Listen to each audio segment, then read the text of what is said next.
Blind date in the park. She was freezing with her baby, until a man in a suit covered them with his coat.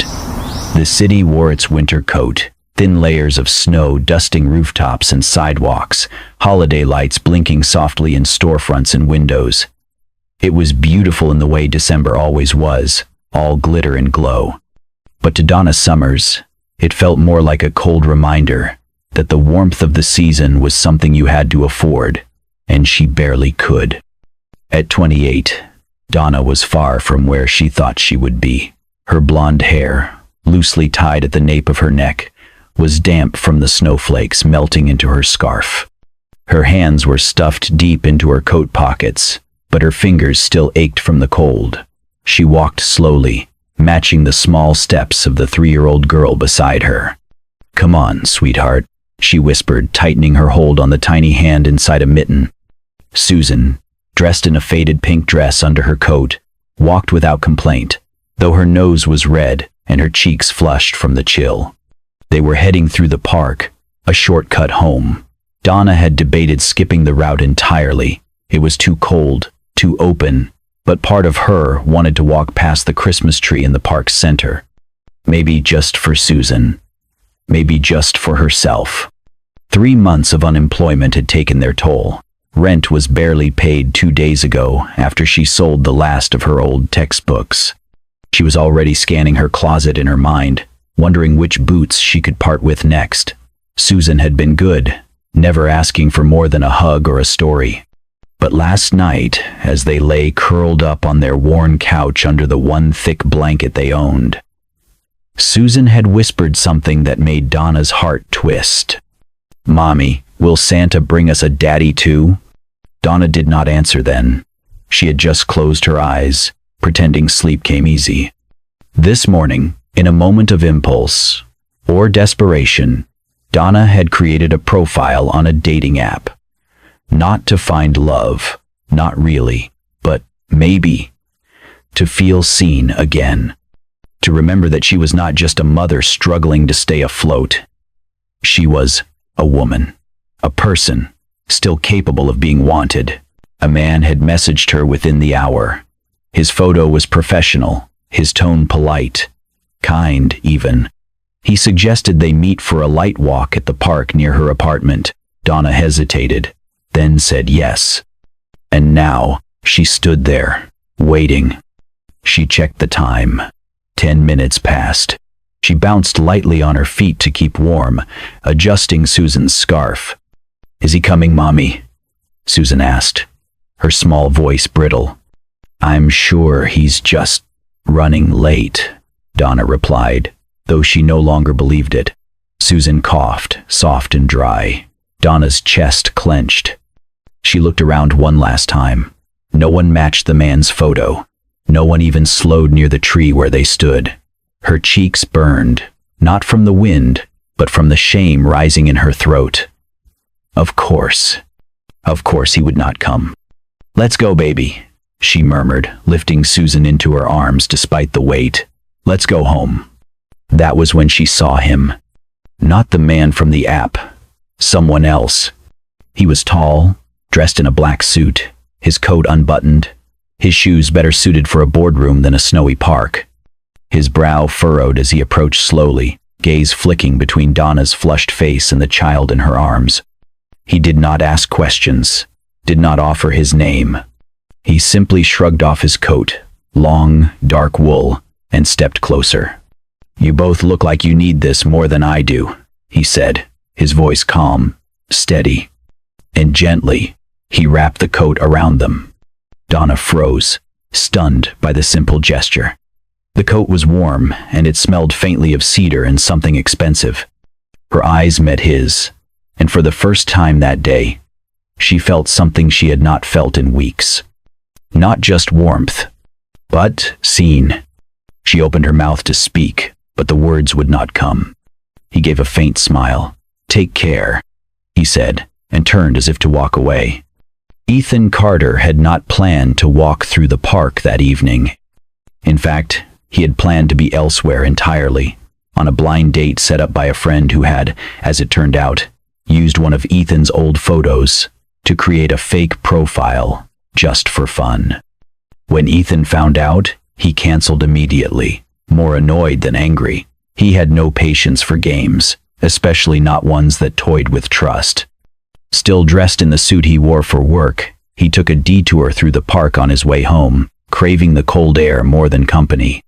That was when he saw them. A woman, young but tired-looking, clutching a little girl in a pink dress.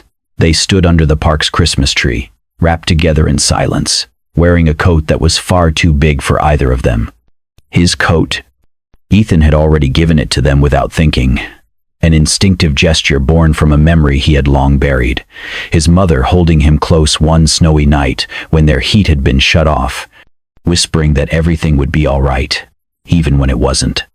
He had intended to keep walking, but something about the way the woman held the child, the way the little girl's face pressed into her mother's shoulder, made his steps slow. He hesitated, then turned back. "If you let me," he said softly, "I can walk you home." The woman blinked, surprised. "It's all right. We're okay."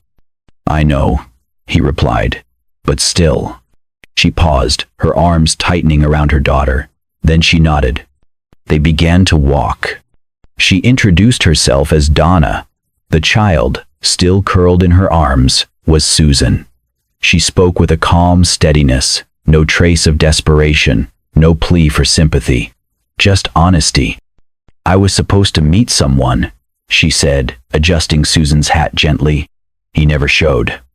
Ethan nodded, not needing more. "Bad night for a first date." She gave a dry smile. "Bad month." He did not press. He was not good at small talk. Never had been, but he was good at listening. As they moved past empty sidewalks and shuttered stores, Donna told him, quietly, about losing her job 3 months ago. About trying to find something, anything, that would let her work from home, to stay with Susan. About the nights spent calculating how much was left in her bank account, how many meals she could stretch before it ran out. "I just wanted to feel like I mattered again," she said. "You do," he said simply. They arrived at a modest apartment building, paint peeling, a flickering porch light above the door. Donna shifted Susan to one hip and fumbled for her keys. Ethan looked around, noticing the small things. The second-floor window with paper snowflakes taped to the inside, the cracked flower pot on the stairwell landing, a pink scooter parked by the wall. She opened the door and stepped aside. "Would you like to come in? Just for a second?" He hesitated, then nodded.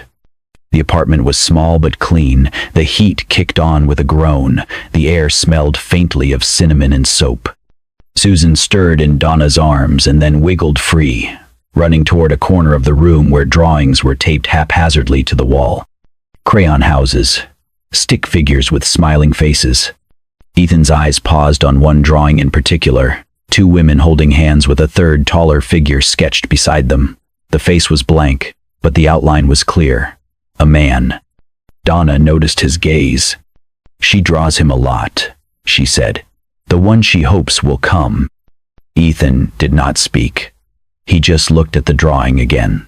It was not pity, he felt. It was something quieter, deeper. He cleared his throat. "You should keep the coat," he said. "Looks better on you anyway." Donna smiled, tired but sincere. As he stepped back toward the door, Susan ran up and hugged his leg. "Thank you for walking us home, Mr. Coatman." He chuckled. "Any time." And as he walked out into the cold, coatless and quiet, he realized he did not feel cold at all. The morning light streamed softly through the threadbare curtains of the apartment. Donna sat at the small kitchen table, her hands wrapped around a chipped mug of coffee that had long gone cold.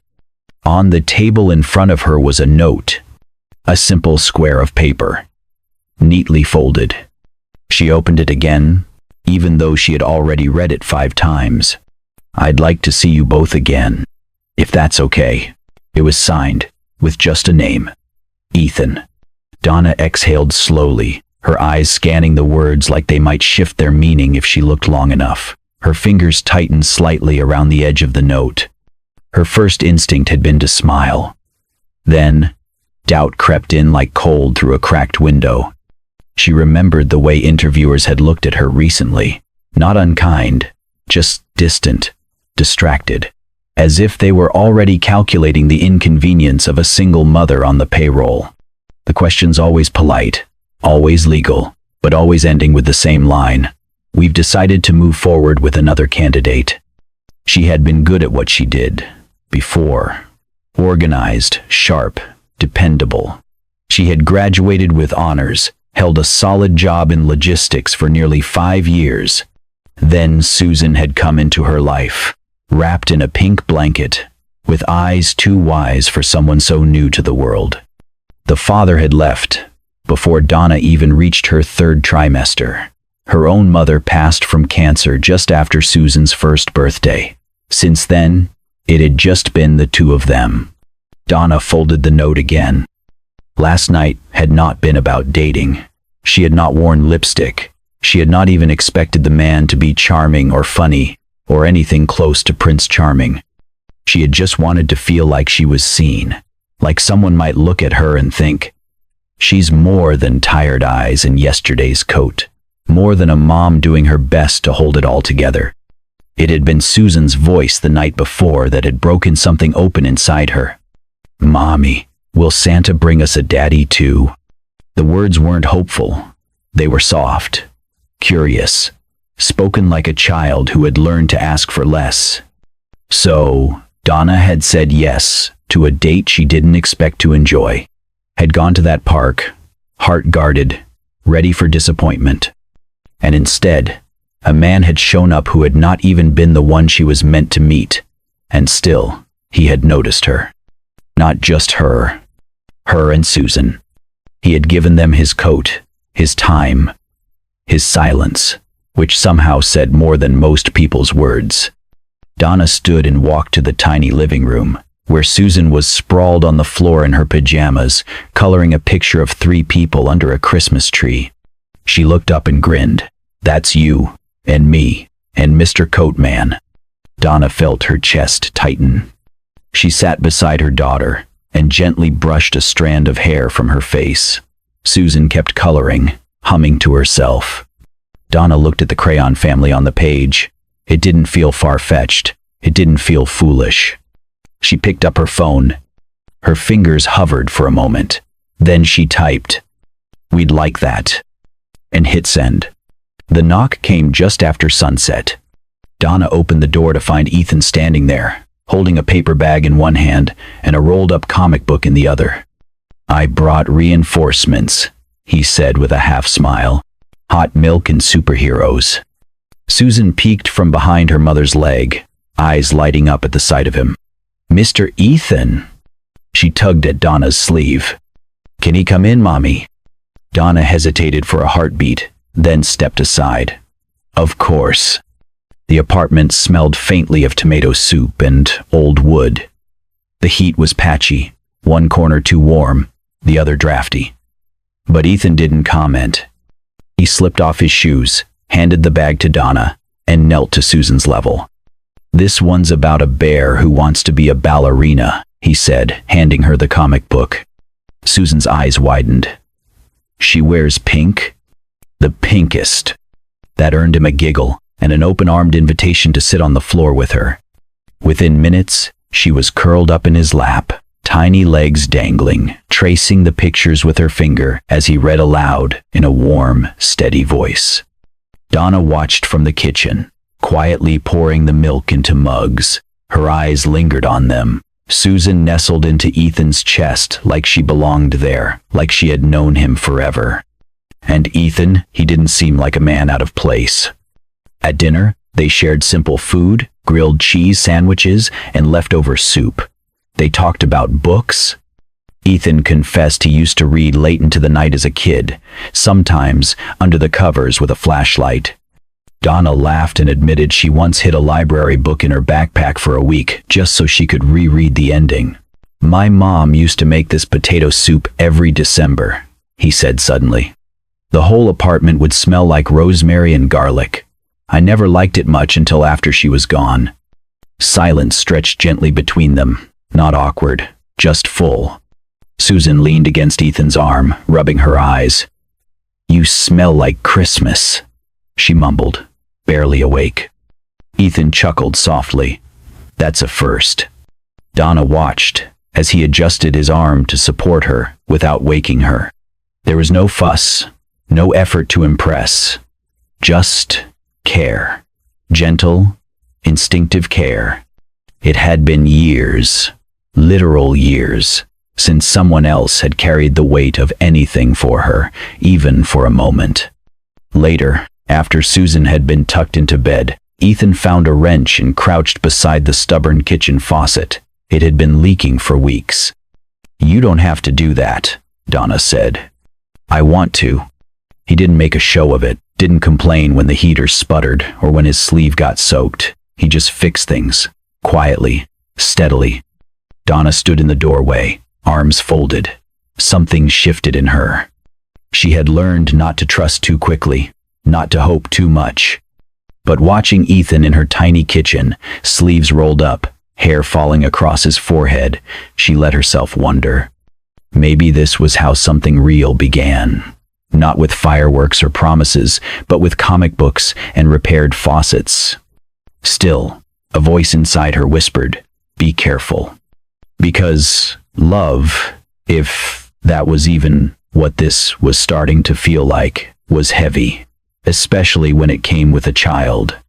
Later, as Ethan put on his coat to leave, Donna opened the door for him, the hallway dimly lit behind her. She wanted to say something. Something more than good night. Instead, she asked, "Why did you come back?" Ethan looked at her for a long moment. "Because I missed her drawings," he said, glancing toward the fridge. "And I missed you." He hesitated, then smiled slightly. "Is that okay?" Donna nodded, words caught in her throat. As he disappeared down the stairs, she closed the door and leaned her back against it. In the quiet, the answer came to her heart before it reached her lips. Yes, it's okay. It started with a knock that came too late. Susan had already asked, twice, "Where's Mr. Ethan?" Donna had smiled the first time, offered a vague answer the second. By the third, she simply said, "He might be busy, sweetie," and tried to hide the tightness in her chest. By the time Ethan finally appeared, 25 minutes past the time he usually arrived, Donna was standing by the window with her arms folded tightly across her chest. "I'm sorry," he said as soon as she opened the door. His hair was tousled from the wind, his expression apologetic. "Last-minute meeting. I should have called." "You think?" It came out sharper than she intended. Ethan blinked. "Donna, do you know how long we waited?" Her voice trembled. She kept looking out the window, asking if you forgot. And I kept saying no, because that's what I wanted to believe. Ethan stepped inside quietly, closing the door behind him. "I really am sorry. I didn't mean." "That's just it," Donna cut him off, voice cracking. "You didn't mean to be late. You didn't mean to not call. You didn't mean to get her hopes up, but that's how it always starts." She looked away, blinking fast. "I don't want Susan to get used to something that's not gonna last." Ethan was quiet for a long moment. When he finally spoke, his voice was low. "You're not wrong to worry. I get it." Donna turned, surprised by the calm in his tone. "My mom died when I was 14, Ethan said. "My brother was 10. We didn't have any other family. I wanted to take care of him. I thought I could." His jaw clenched slightly. "But the system doesn't let a kid raise a kid. So they took him away, put him in a group home 2 towns over. I saw him weekends when I could. But he changed, got quieter, started calling the staff his family." He glanced up, meeting her eyes. "Since then, I've had a hard time letting people count on me. Because I learned, way too young, that sometimes love doesn't get to stay, even when you want it to." Donna's breath caught. "I never meant to hurt you or her," he continued, "but I think maybe we're both afraid of being left behind." The words settled in the air between them, heavy, honest, undeniable. Donna sat down slowly, her hands trembling just enough to notice. She had built walls so carefully, brick by brick, ever since Susan's father left without even holding his newborn daughter. Every kindness from Ethan chipped at those walls. But tonight, one crack ran deeper than the rest. Ethan crossed the room and knelt in front of her. "I'm not perfect," he said.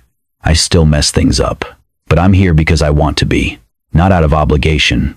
Not out of guilt." He hesitated. "I like your stories. I like how Susan claps when she gets peanut butter on both sides of her sandwich. I like that you make lists on napkins, and that you still believe in good things, even when the world keeps giving you reasons not to." Donna looked down, and he gently took her hand. "I'm not going anywhere." She didn't speak, just leaned forward and let her forehead rest against his. Neither moved for a long time. It was not a passionate kiss, not a dramatic confession, just silence, and the quiet miracle of being held without needing to explain why. Outside, snow began to fall again, soft, slow, forgiving. Change didn't happen all at once. It came in small, steady ripples. Ethan sat at Donna's kitchen table one evening, laptop open, helping her update her resume. He was patient, pausing often to ask questions, to gently suggest rewording phrases. Donna hadn't looked at her resume in over 3 years. She felt rusty, unsure, but with Ethan there, she felt less alone in the process. He reached out to a friend who worked at a nonprofit organization downtown, one that needed part-time help with community outreach and admin work. The pay wasn't much, but it was enough to make a difference. Donna got the job. On her first day back to work, Susan clung to her leg in front of the preschool building, her pink dress swaying with each fidgeting step. "You'll be okay," Donna whispered, kneeling down. "And I'll be back before you know it." Ethan had driven them that morning, his calm voice helping ease the anxious silence. Now, as Susan walked hesitantly toward the colorful classroom door, she turned back for one more look, and Ethan waved, hand over heart. Donna saw her daughter smile and disappear inside. That afternoon, Ethan returned to pick Susan up. He stood outside the building, hands in his coat pockets, looking slightly out of place among the other parents. But the moment Susan saw him, her face lit up. She sprinted across the sidewalk, arms wide. "You're my favorite grown-up," she shouted, leaping into his arms. Ethan caught her effortlessly, laughing as she buried her face in his scarf. Donna arrived minutes later, still in her work blouse, holding a paper bag with leftover cookies she had baked for the office. She stopped short when she saw them, her daughter, wrapped in someone else's arms, trusting and unafraid.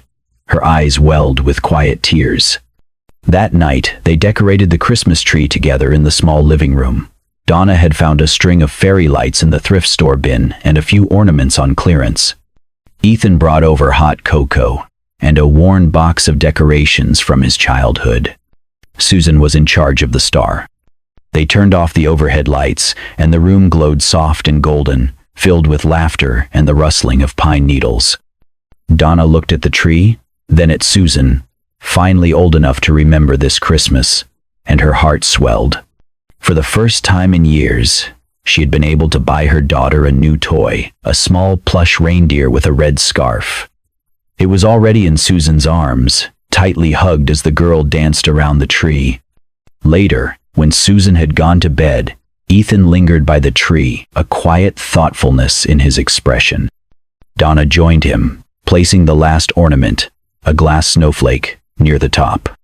"Thank you," she said softly, "for all of this."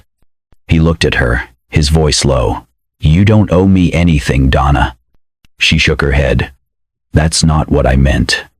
He hesitated, then reached into his coat pocket and pulled out a small, square box, not wrapped, just simple cardboard. He knelt beside the tree and slid it gently under the lowest branches. Donna raised an eyebrow. "Another gift?" Ethan smiled. "It's not for you. not for Susan, either. She looked at him, puzzled. He didn't say anything more, just stood beside her again, hand brushing against hers. When she opened the box later that night, alone in the soft glow of the tree lights, her breath caught. Inside was a folded piece of paper. His resignation letter. Simple, direct. He had written, "I want less boardrooms and more bedtime stories. I want slower mornings. I want this. Us." Donna held the letter to her chest. Not because it was a grand romantic gesture, but because it was the first time someone had made room for her, not around their life, but in it. The tree sparkled quietly behind her, the ornaments reflecting tiny stars into the room, and in that moment, she realized this Christmas wouldn't be about what they lacked. It would be about what they were, slowly, tenderly building, together.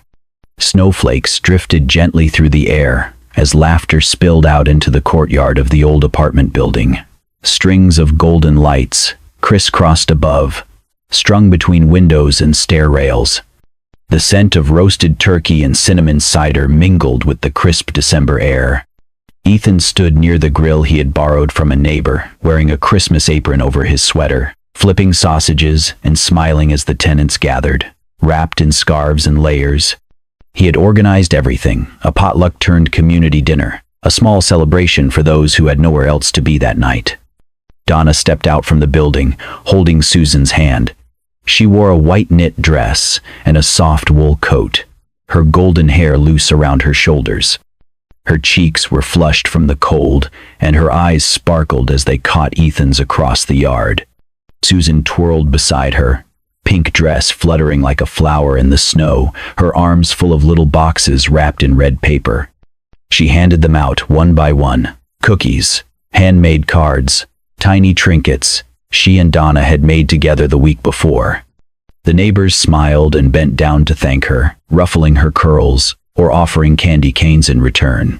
"She's like sunshine in boots," someone said, laughing. As the evening deepened, the crowd gathered near the small tree Ethan had decorated in the center of the courtyard. Donna and Susan stood close, warming their hands by the outdoor heater, while music played softly from a speaker perched on a window ledge.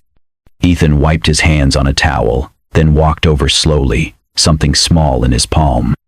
The lights reflected in his eyes as he stopped in front of them. "I don't want to make a scene," he said, his voice carrying just enough for those nearby to hear. "But I do want to say something that's been growing in me every day since I met you both." Donna looked at him, heart suddenly pounding. He held out the tiny box, no velvet, no diamonds, just a smooth wooden lid, polished and simple. Then he knelt. Susan gasped, bouncing in place, hands clasped in front of her. Ethan smiled, looking up at Donna. "You changed the way I see love," he said softly. "It used to be something distant, fragile, conditional." He paused, drawing a steady breath. "So this isn't a proposal, not yet.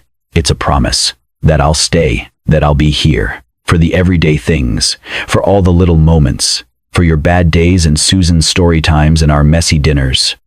I want to grow something steady with you." For a moment, the world seemed to still. Donna didn't speak. Her eyes filled, her lips parted slightly as if to say something, but no words came. Instead, she dropped to her knees and wrapped her arms around him. The embrace was quiet, deep, and complete. Susan squealed beside them. "Now we can be a real family." The neighbors clapped, some with tears in their eyes, others raising cups of cider in the air. When Donna finally pulled back, she took the box from his hand and opened it. Inside was a silver key, engraved with one simple word, home. Ethan reached out and brushed a strand of hair from her cheek. She smiled through her tears. "You already are." Snow continued to fall, soft and soundless, blanketing the courtyard in gentle white. But under the lights, surrounded by warmth and people and promises, it was the warmest Christmas they had ever known. 1 year later, the snow still fell in December, but everything had changed. They lived now in a quiet lakeside town, where mornings began with birdsong and the scent of fresh bread, and evenings ended with stories read aloud under warm blankets. Ethan had opened a small cafe that doubled as a bookstore on the corner of Main and Willow. He named it The Promise, just like he said he would. Locals came not just for the coffee, which was strong and rich, but for the sense of peace the place offered. The walls were lined with books, old and new, cozy reading nooks filled with cushions, and a children's corner where laughter echoed daily. Donna worked just a few blocks away at the town library. She had started weekend storytelling hours and a Moms Who Read club that grew bigger every month. People admired her calm energy, her easy smile, the way she always seemed to know exactly what book to recommend. And Susan? She was 6 now, a little taller, her curls still golden and wild. She wore a pink dress every Monday, because it brings luck, she told her teacher with a serious nod. She carried a lunchbox with stars on it, and always drew a small heart next to her name on assignments. The townspeople knew them well. The family with the golden-haired girls, they were often called. Sometimes, on slower afternoons, Ethan would close the shop early. They would walk by the lake, skipping stones and sharing ice cream, even in the cold. But their favorite time was just before sunset, when the world turned golden and the front porch of their little home bathed in soft light. That evening, they sat together as they often did, Donna curled up with a book, Ethan sipping tea beside her, and Susan lying on her stomach on the porch floor, drawing. She held up her latest masterpiece with pride. Crayon lines filled the paper. A white house with a red door, a tree with pink blossoms, and 3 stick figures holding hands in the front yard. One tall, one with curly hair, one in a dress. "This is us," Susan said matter-of-factly, placing the drawing in Donna's lap. "Forever family." Donna looked at the picture, then at Ethan, and finally at their daughter. Her heart swelled in the way only quiet joy can fill a person, from the inside out. As the sky turned shades of lavender and gold, she leaned her head against Ethan's shoulder. He turned slightly, brushing his lips to her temple. She whispered, just loud enough for him to hear, "The day I planned to disappear became the day I was found." He didn't answer. He only held her hand, and that was all the answer she needed. If this story touched your heart, reminded you of the quiet power of kindness, or made you believe in second chances, don't forget to like, share, and subscribe to Kindness and Love Tales. Here, we celebrate stories that bring warmth, hope, and a little magic into everyday life. New heartwarming tales every week to uplift your spirit and remind you that love often shows up when we least expect it. Join our community and help spread the light, because sometimes a simple act of kindness is all it takes to change a life.